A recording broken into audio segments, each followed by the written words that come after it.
sola fe es el tema de hoy. Y quiero mencionar un versículo que sabéis todos de memoria, Romanos 5:1. Justificados pues por la fe, tenemos paz para con Dios por medio de nuestro Señor Jesucristo.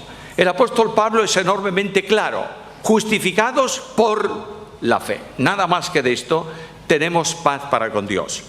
La Reforma fue un movimiento religioso con muchas connotaciones políticas también y sociales, pero fue un movimiento religioso.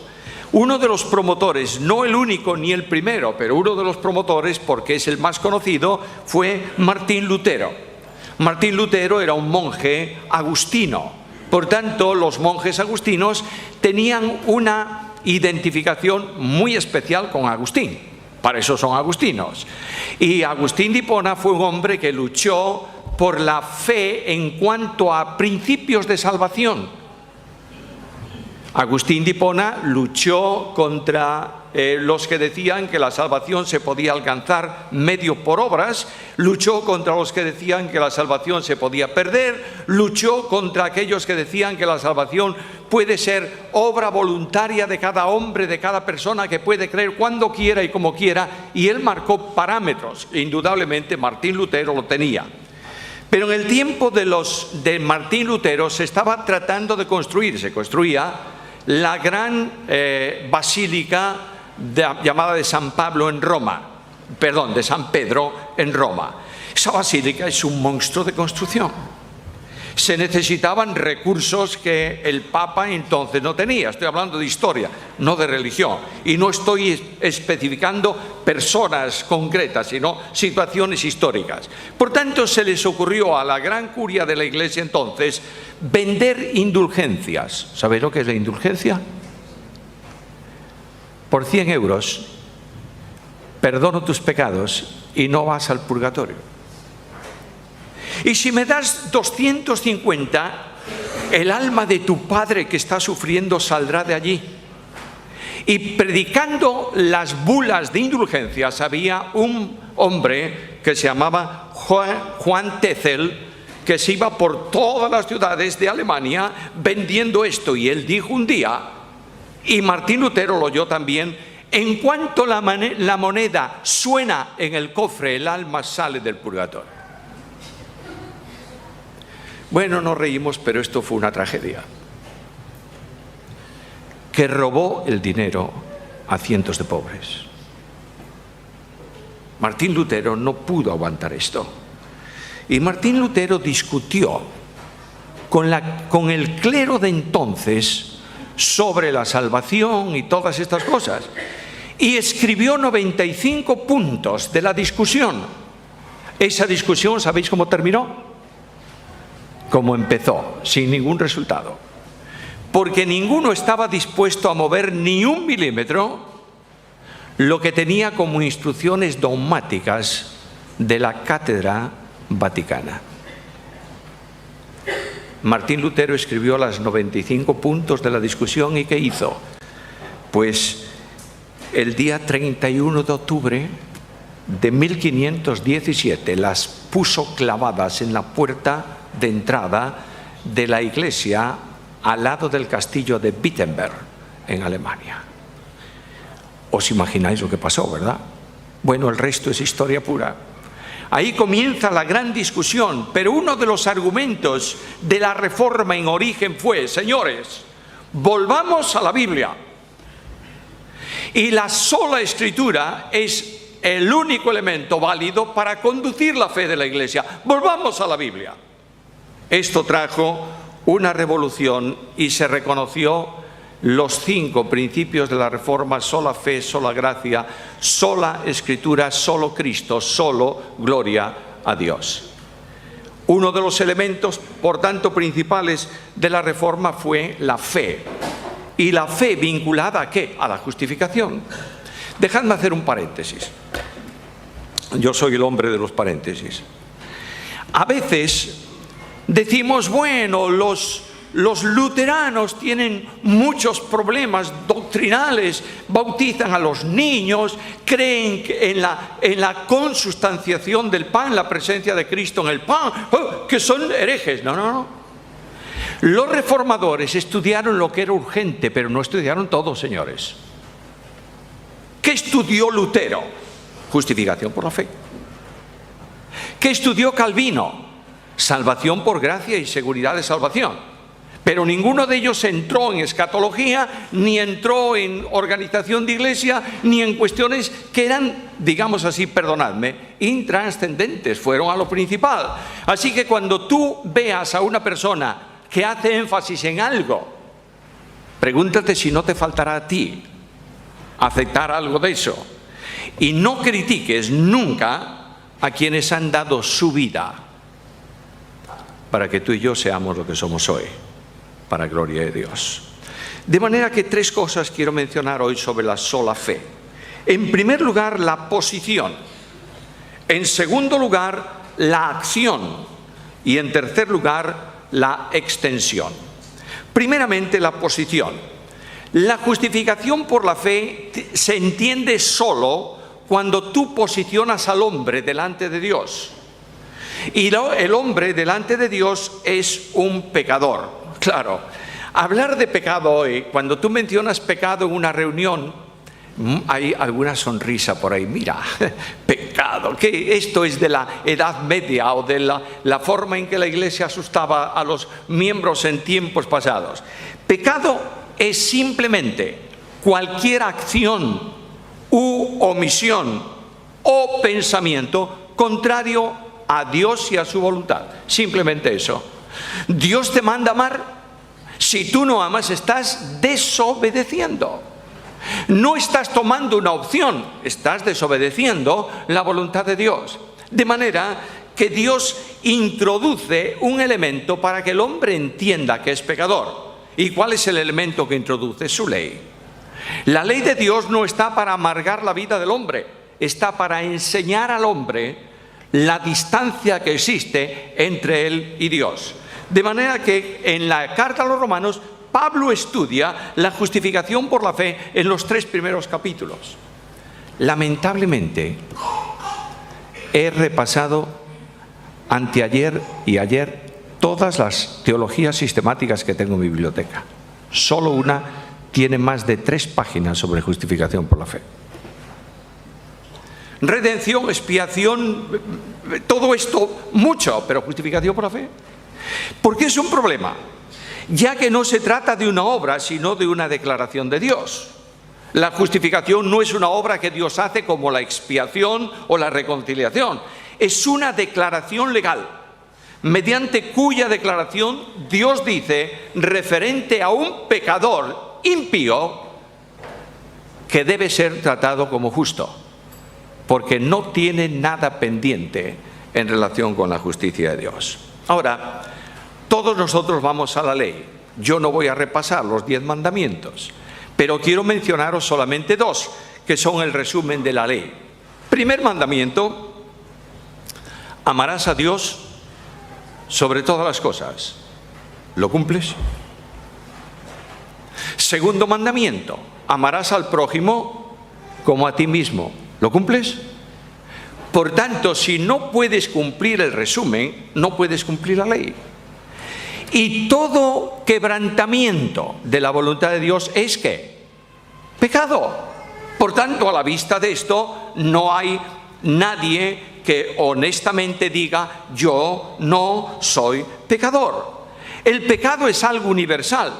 Por cuanto dice la Biblia, dice Pablo en este pasaje, estos pasajes, especialmente en el capítulo 3, por cuanto todos pecaron y están destituidos de la gloria de Dios. Ahora, cuando nosotros estudiamos esa cuestión de pecado, tenemos que vincularla inmediatamente con la responsabilidad penal. Yo tengo en la congregación una persona que me va a llamar la atención legalmente después. Una persona que ha funcionado de juez. Y a veces yo digo, hablando de leyes herejías, porque es que no soy un leguleyo, no soy un abogado.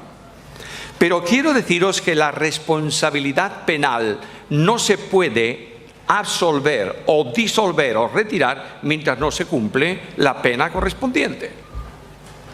Me ponen una multa de tráfico y yo soy un transgresor siempre. Pero no se meten conmigo cuando yo pago la multa. Ahora, Dios ha establecido una pena para el pecado. ¿Y cuál es esa pena? La paga del pecado es la muerte. Cuando voy a la Biblia y yo pregunto a la ciencia de hoy, al léxico, a la Real Academia de la Lengua, ¿qué es muerte? Y lo que me dice el diccionario es esto: muerte es el término de la vida, el cese de la existencia. Eso es para la filosofía. Pero para la Biblia, la muerte no es término de nada, es un estado. De manera que la Biblia me habla de la muerte física como el estado que se produce cuando la parte material se separa de la parte inmaterial.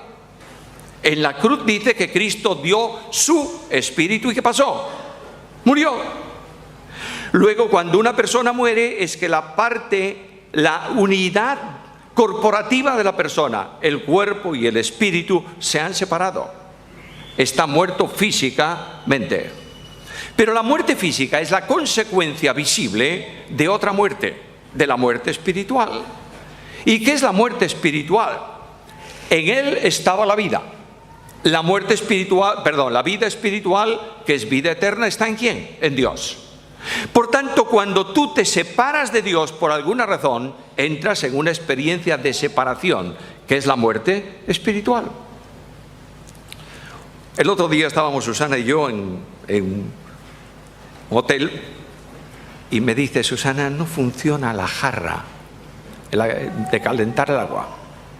Y a mí hay una cosa que me encanta por la tarde y es tomarme un té, y eso yo no puedo sufrir, que no funcione la jarra. ¿Sabes qué le pasaba? Bueno, alguien, o el tiempo, o el uso, me da lo mismo, había tirado de los cables del enchufe y estaban los cables todos. Estaba el enchufe y estaba la corriente. Pero había un cable que no estaba en el enchufe, por tanto no tenía energía. De la misma manera, cuando el pecado se introduce entre el hombre y Dios, la vida de Dios, en él está la vida, se interrumpe espiritualmente para el hombre y el hombre muere espiritualmente ahí. Ahora,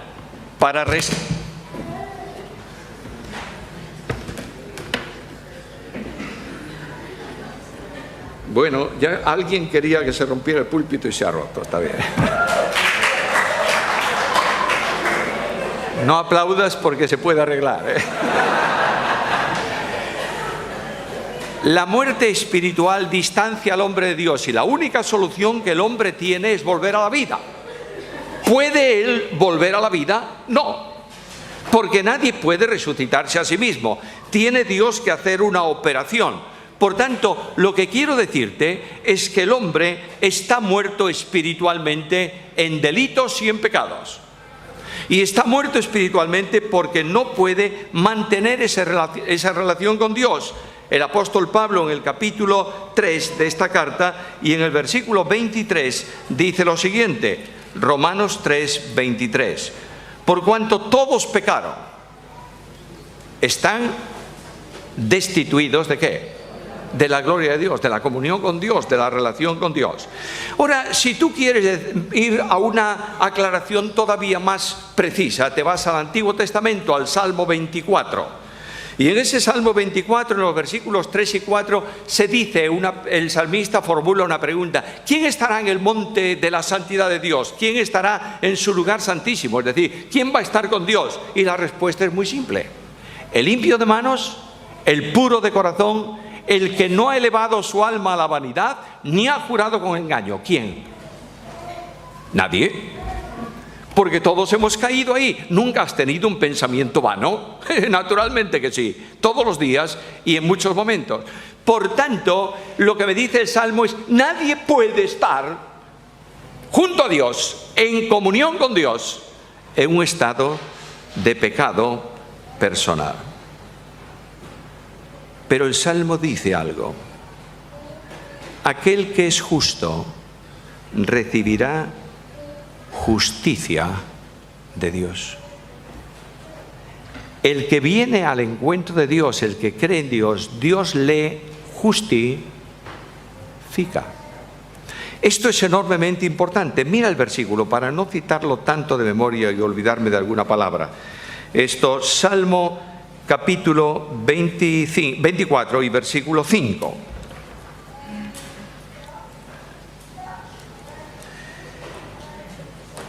Él recibirá, el que no ha jurado con engaño, el que no, todo es del perfecto, él recibirá bendición de Jehová y justicia del Dios ¿de qué? De salvación. De manera que la justicia que otorga Dios para salvación no nace del hombre. Es el resultado de una obra de Dios. Ahora yo quiero que tengas claro qué es esto de la justificación. Decía hace un momento que justificación es una acción legal. Es la determinación, la sentencia de un juez al que se le ha llevado un reo y él examinó a ese reo a la luz de las disposiciones legales contrarias a él y termina diciendo no tiene pena pendiente ninguna y lo justifica. Pero aquí tenemos un problema y nos lleva al segundo punto de mi reflexión de esta mañana, la acción. ¿Qué es la justificación? Si la justificación es una declaración legal, tengo que entender que Dios no puede hacer una afirmación o una declaración legal contraria a su justicia. Si Dios dijo, el alma que pecare morirá, y no hay más remedio que pagar esa deuda, ¿cómo es posible que Él declare justo a un hombre que no es justo? Dios no hace imposibles en el sentido humanamente hablando. Dios no hace justo, Dios declara justo. ¿Yo sigo siendo injusto delante de Dios o no? Pues claro. Pero Dios me ha declarado justo en el sentido de justificado sin responsabilidad penal. Sí, por una razón. Delante de ti, dice el Salmo, ningún ser humano se justificará. Salmo 143:2. Además hay otro problema muy serio en relación con Dios. Escucha Proverbios capítulo 17 y versículo 15. El que justifica al impío y el que condena al justo, ambos son igualmente abominación a Dios. De modo que estamos con un problema de cómo Dios puede justificar al que cree que es pecador y que es injusto. El camino del procedimiento es muy simple. Capítulo 3 de Romanos, versículo 21 y 22. Pero ahora, aparte de la ley, se ha manifestado la justicia de Dios testificada por la ley y por los profetas. La justicia de Dios por medio de la fe en Jesucristo para todos los que creen en Él, porque no hay diferencia. Es decir, Dios justifica al que cree en Cristo. Ahora, ¿qué es esto de creer en Cristo? Bueno, hay cientos de personas en esta ciudad y hay muchas personas en iglesias evangélicas que dicen, yo creo en Cristo. ¿Y qué es lo que tú crees de Cristo? Bueno, que Cristo existió, que es el único salvador de los pecadores, que murió por los hombres en la cruz. Yo creo eso. Eso no te salva. Se necesita una fe que incondicionalmente acepta al Salvador. ¿Me entiendes? No una fe intelectual que sabe qué es el Salvador. Una fe que recibe al Salvador como Salvador personal.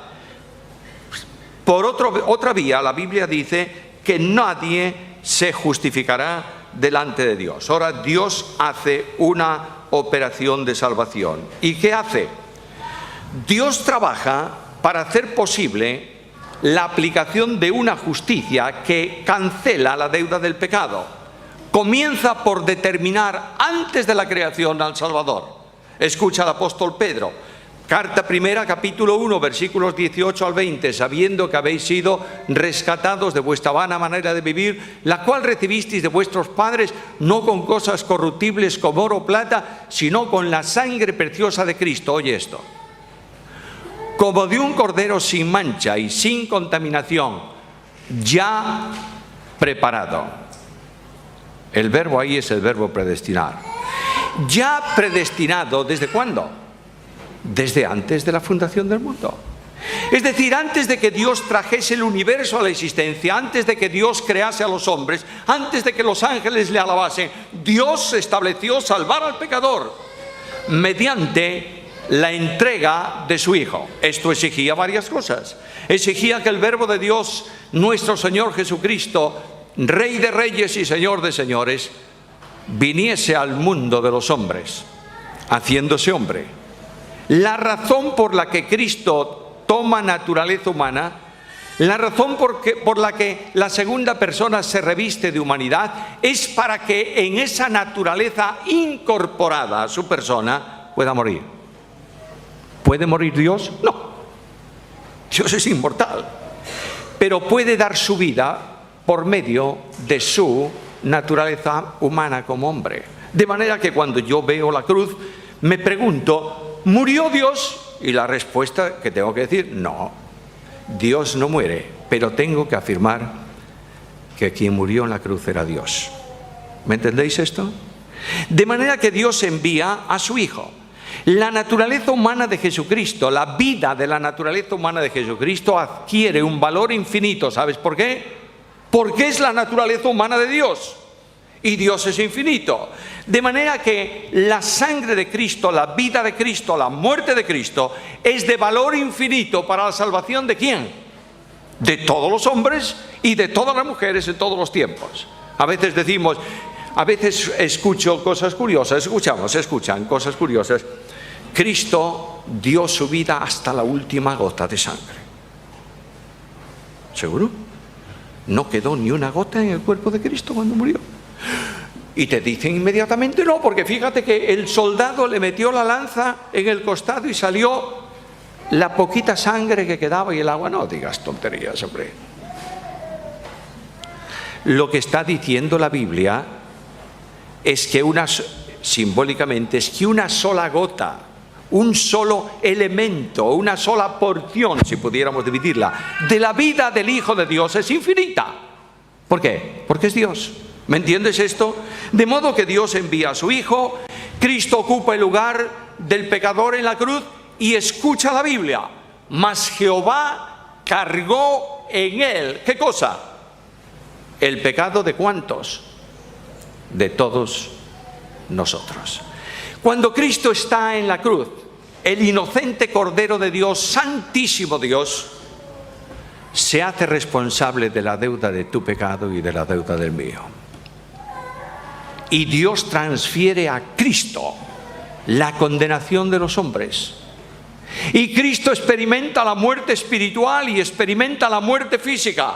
La muerte espiritual en la cruz escucha al Señor: ¿por qué me has abandonado? Escúchalo en Getsemaní: si es posible, pase de mí este vaso. Oh, hermano mío, no puedo leer esos versículos sin emocionarme.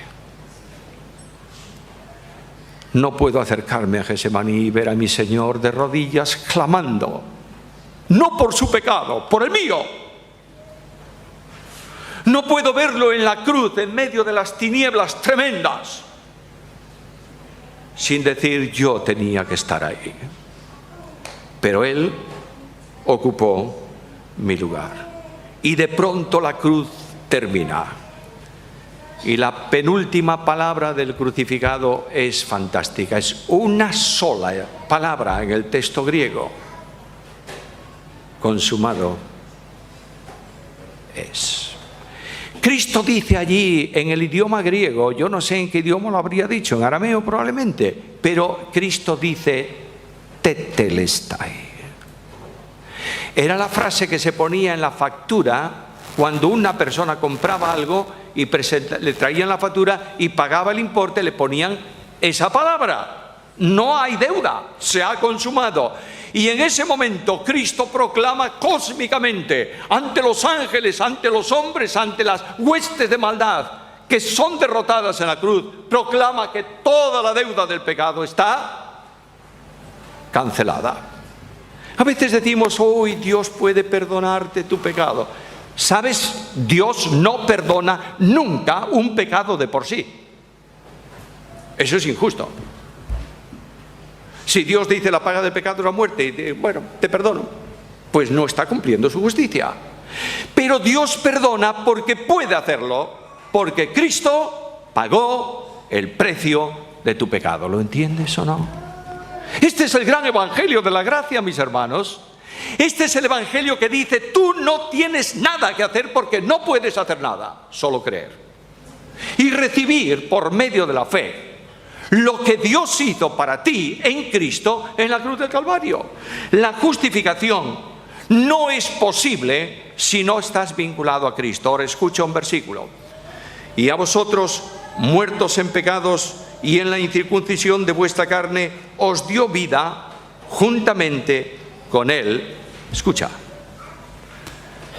perdonándoos todos los pecados. ¿Algo más? Anulando el acta de los decretos que había contra nosotros, que nos era contraria, quitándola de en medio y clavándola ¿dónde? En la cruz. Luego lo que está diciéndome es que cuando yo estoy vinculado a Cristo, ¿yo soy injusto? Sí, pero Dios me hace justicia de Dios en Cristo. ¿Me está siguiendo? ¡Qué bendición tan grande! ¡Qué paz tan grande siente mi alma esta mañana! Puedo decir con seguridad absoluta delante del Dios Santísimo: no hay ya ninguna condenación. ¿Para quién? Para los que están en Cristo Jesús.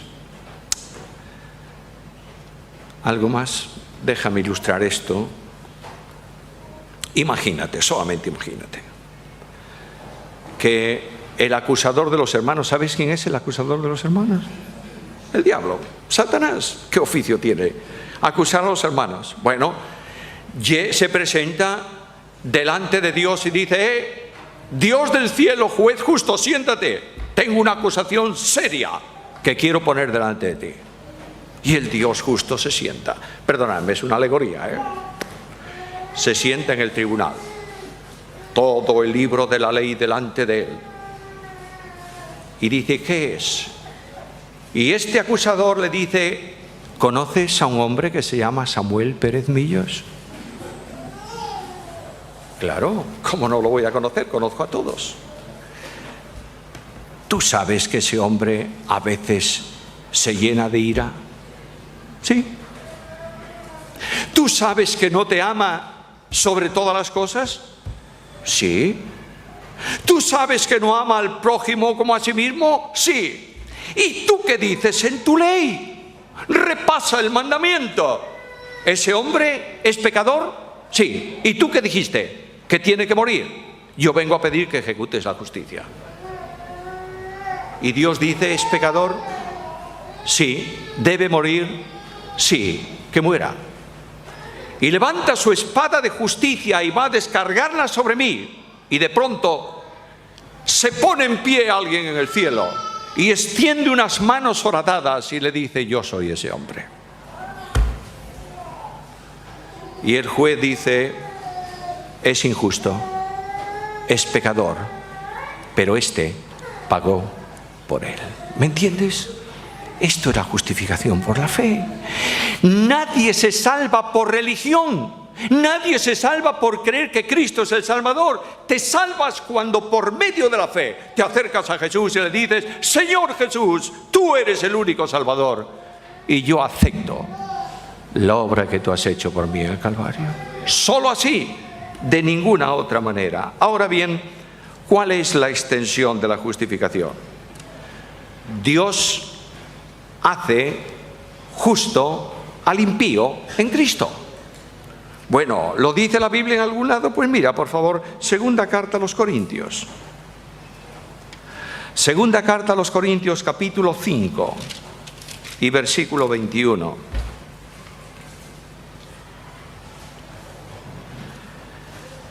Al que no conoció pecado, por nosotros lo hizo pecado. Ojo, Cristo nunca estuvo contaminado con el pecado, Lo que dice el texto es que el que nunca tuvo pecado, Dios lo trató como el pecador. ¿Me estáis siguiendo? Al que no conoció pecado, por nosotros lo hizo pecado, para que nosotros fuésemos hechos, ¿qué? Justicia de Dios en él. Dios, cuando perdona el pecado de un hombre, de una mujer que viene a Cristo, no perdona algún pecado o los pecados del pasado.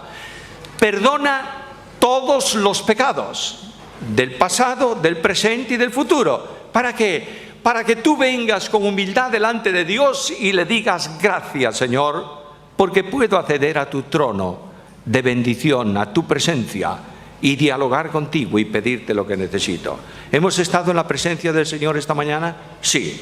Alguien ha dicho también, y yo lo oí de varios estos días, que ayer sintieron la presencia de Dios en el tiempo de oración. ¿Es verdad? Es verdad. Puedes estar porque tienes derecho a estar. Nadie puede echarte del trono de la santidad de Dios y apartarte de su lado.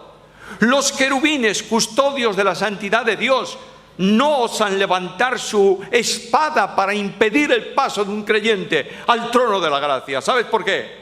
Porque no hay condenación para los que están en Cristo Jesús.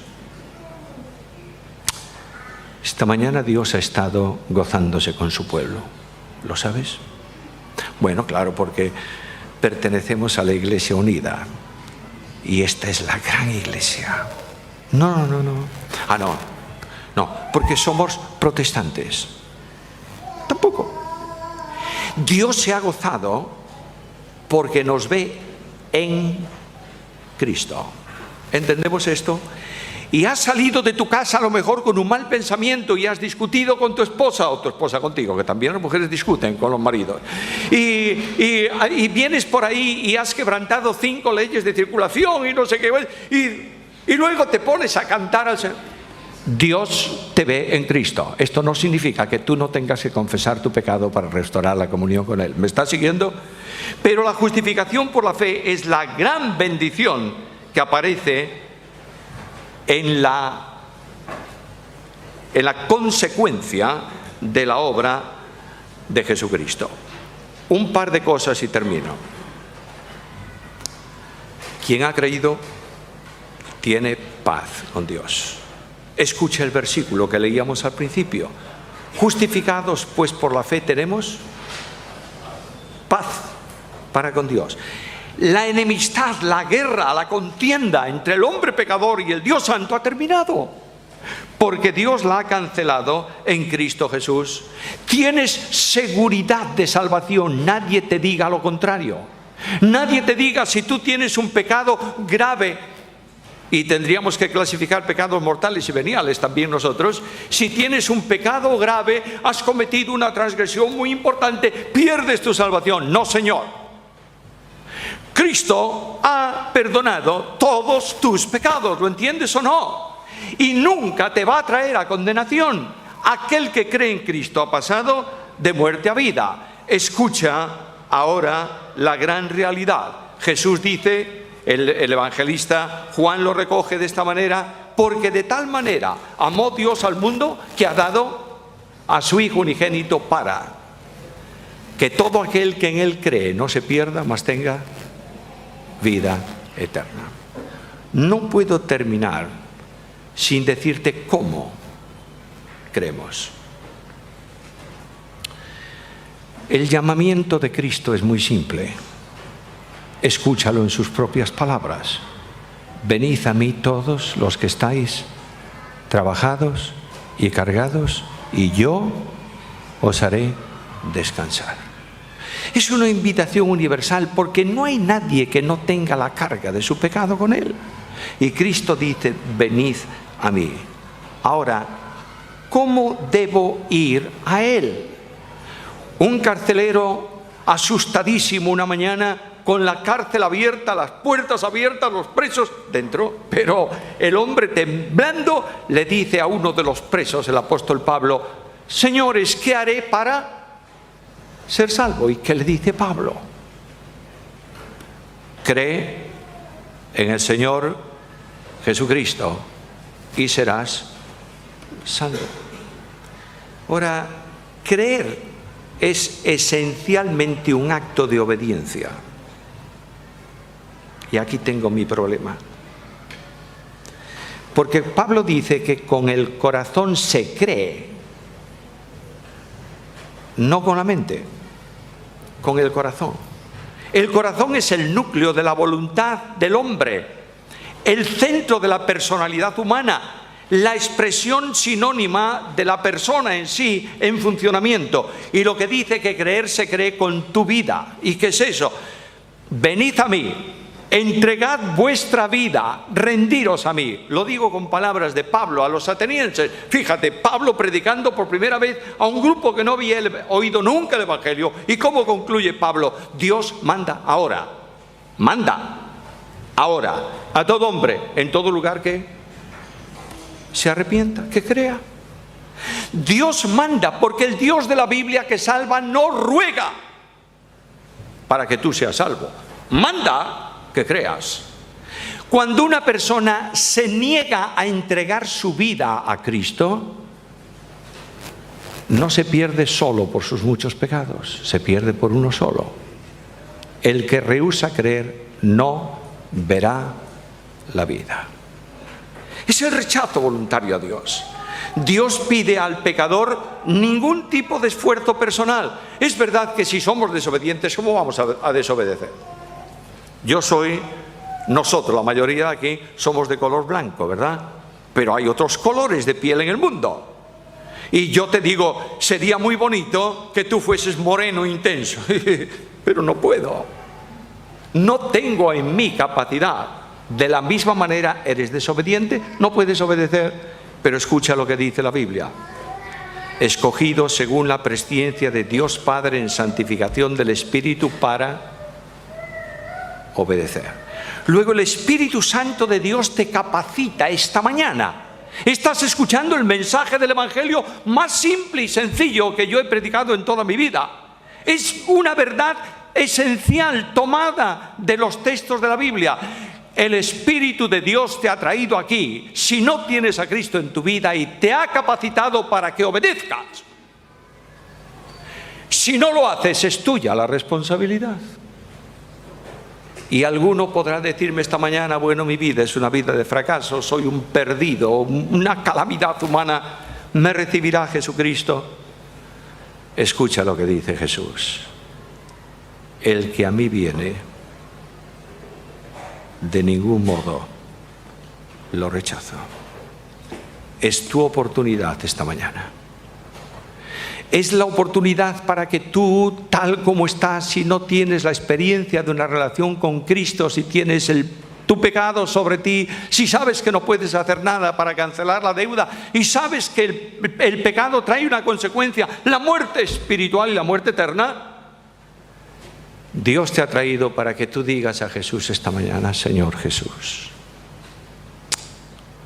gracias por lo que tú hiciste por mí. Señor Jesús, te recibo como mi Salvador personal y te entrego mi vida. Si no haces esto hoy, encontrándote con tu Salvador, te vas a encontrar con tu juez. Hay una historia muy interesante, larga, pero yo la voy a abreviar y con esto termino. Muy simple. En los Alpes, un grupo de americanos, 3 concretamente americanos, estaban empeñados en subir una montaña de los Alpes y buscaron un guía. Y el guía les dijo, bueno, señores, vamos a subir. Amárrense las cuerdas, etcétera, etcétera. No suelten cuerda. Manténganse bien unidos. Comenzaron a subir. El último, que iba en la última posición de la escalada, vio aquella montaña impresionantemente bella y soltó cuerda. ¿Por qué? Porque quería hacer una fotografía. Y quería que salieran en la fotografía los que iban delante. Y mira tú, ese muchacho resbaló en el hielo y se precipitó al vacío atado con la cuerda. Quedó colgando en el aire. Pero ese tirón arrastró al segundo. Y ese segundo arrastró al primero. Y el único que estaba consciente de la situación y clavó los zampones en el suelo y agarró la cuerda con fuerza era el guía. ¿Tú sabes lo que es sostener 3 hombres en el aire? Poco a poco las manos del guía fueron cediendo y la cuerda se resbaló de sus manos y aquellos 3 murieron. Llevaron el hombre al tribunal. Las compañías de seguro lo acusaron de negligencia. El juicio fue un constante ataque contra él y al final el juez le dijo: ¿tiene usted alguna cosa que le permita defenderse? Y aquel hombre le dijo: ¿me permite acercarme, señor juez? Y el juez le dijo: venga. Llegó al tribunal y extendió sus manos. Las quemaduras de una cuerda estaban en las palmas de sus manos y dijo: ¿han afectado alguno de mis tendones? Yo hice todo cuanto pude por ellos, pero no pude hacer más. Un día en el cielo, cuando tú comparezcas delante del tribunal de Dios, Cristo va a extender sus manos taladradas en una cruz y le va a decir a su Padre: hice todo lo que pude por él, pero él no quiso recibirme a mí.